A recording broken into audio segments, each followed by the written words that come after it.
নমস্কার, আমি রিচু রায়। আর আজকে আমার গল্প থাকছে কোণে দেখা আলো। গল্পটি লিখেছেন ডালিয়া মুখার্জি। শুরু করছি আজকের গল্প, কোণে দেখা আলো। বাবার কথা শুনে মেয়েটি মুচকি মুচকি হাসতে লাগলো। আর আমি বাবার হাত চেপে ধরে বললাম, চুপ করো তো এইবার, বাড়ি ফিরলে মা তোমার 12টা বাজাবে। মায়ের বান্ধবী রিনা আন্টি বলল, সবই ঠিক ছিল, কিন্তু মেয়েটা একটু বেটে খাটো। মেয়েটি তখন রিনা আন্টির পা থেকে মাথা অব্দি দেখে বলল, বেটে খাটো বলে সমস্যা কি? আমাকে দিয়ে তো আর বাড়ির সিলিং ফ্যান পরিষ্কার করাবেন না যে আমাকে লম্বা হতে হবে। 2 ইঞ্চি হিল জুতো পরে চলাফেরা করলে বাকি মেয়েদের বেটেই মনে হয়। জুতো খুলে আমার পাশে এসে দাঁড়ালে দেখবেন আমার চেয়ে আপনি 1 ইঞ্চি বেটেই হবেন। এদিকে মেয়ের বাবা মা মেয়েকে অনেকবার বোঝানোর চেষ্টা করছে, মেয়ে যেন চুপ থাকে, কিন্তু মেয়ে ওনাদের কোনো কথাই কানে নিচ্ছে না। বাবা তখন মেয়েকে বলল, সিলিং ফ্যান পরিষ্কার নিয়ে তোমায় কিছু ভাবতে হবে না মা। তোমার শাশুড়ি 5 ফুট 7 ইঞ্চি, এই কাজ তোমার শাশুড়িই করতে পারবে। মা তখন কিছুটা রেগে গিয়ে মেয়েকে বলল, তোমার মুখ যেভাবে চলে রান্নার হাতও সেভাবে চলে কি? রান্নাবান্না কিছু পারো? মেয়েটি মার দিকে তাকিয়ে মিষ্টি হেসে বলল, আমি রান্নাবান্না কিছুই পারি না। বাবার বাড়ি কষ্ট করে রান্না করা শিখব, পরে যদি শ্বশুরবাড়ির লোকজনের সেই রান্না পছন্দ না হয় তখন তো আমার সব কষ্ট বৃথা হয়ে যাবে। তাই ঠিক করেছি বিয়ের পর শাশুড়ির থেকেই রান্না শিখব। মেয়ের মুখে এমন কথা শুনে মা উঠে দাঁড়িয়ে মেয়ের মা বাবাকে বলল, মেয়ে আমাদের পছন্দ হয়নি, আগে মেয়েকে শিষ্টাচার শেখান, কিভাবে বড়দের সাথে সম্মান করে কথা বলতে হয়।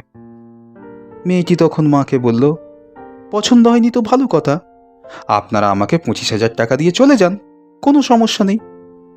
মা অবাক হয়ে বলল, মানে? মেয়েটি দাঁড়িয়ে তখন বলল, দেখুন, এটা কোনো কাঙালি ভোজন না যে আপনি দলবল নিয়ে এসে খেয়ে দিয়ে চলে যাবেন আর কোনো দাম দেবেন না। আপনাদের জন্য আমার বাবার 18,000 টাকার বাজার করতে হয়েছে, আর আমার মা মাসি মিলে ভোর সকাল থেকে সেগুলো রান্না করেছে। তাদের কষ্টের তো একটা দাম আছে নাকি? সেই হিসাবে আমাকে হয় 25,000 টাকা দেবেন, নয়তো আপনার ছেলের সাথে আমাকে বিয়ে দিতে হবে। আপনি আপনার ছেলের জন্য মেয়ে দেখতে আসবেন, সেই জন্য আপনি আপনার ছেলে আর বড় জোর পরিবারের 2-1 জন আসতে পারতেন, কিন্তু আপনি তা না করে 14 গোষ্ঠী নিয়ে এসে হাজির হবেন, এটা কেমন কথা বলুন তো? আপনারা এতজন আসবেন শুনে আমার বাবা অন্যের থেকে টাকা ধার করে বাজার করেছেন। আমাদের মতো মধ্যবিত্ত পরিবারের মায়েদের কখনো সাহস হয় না একসাথে 3 রকম পদের তরিতরকারি রান্না করতে, কিন্তু আমার মা আপনাদের জন্য 9 রকম পদে তরিতরকারি রান্না করেছে, যাতে আপনাদের খাওয়ার কোনো সমস্যা না হয়। এত কিছুর পরে যখন আপনারা বলেন মেয়ে খাটো তাই পছন্দ হয়নি, কিংবা মেয়ে রান্নাবান্না পারে না তাই মেয়ে পছন্দ হয়নি, তখন মেয়ের বাবা মায়ের কিংবা মেয়ের মনে কতটা কষ্ট হয় জানেন? নেক্সট টাইম যখন ছেলের জন্য মেয়ে দেখতে যাবেন তখন দলবল না নিয়ে গিয়ে ছেলে আর আপনার পরিবারের 3-4 জন যাবেন। এতে মেয়ে পছন্দ না হলেও মেয়ের বাবা মায়ের এতটা হয়রানি আর এতটা কষ্ট হবে না। আমি বাবার হাতে চাপ দিতেই আমার নিরীহ বাবাটা হঠাৎ সাহসী হয়ে বলল, এই মেয়ে আমার পছন্দ হয়েছে। এই মেয়েকে দিয়েই আমি কয়েকজনের মনের মতন শিক্ষা দিতে পারবো। এই মেয়েকেই আমি আমার ছেলের বউ হিসাবে দেখতে চাই। বিয়ে এখানেই হবে। আমার পরিবারের কেউ যদি এই বিয়েতে বাধা দেয় তাহলে 3য় বিশ্বযুদ্ধ শুরু হয়ে যাবে বলে দিলাম।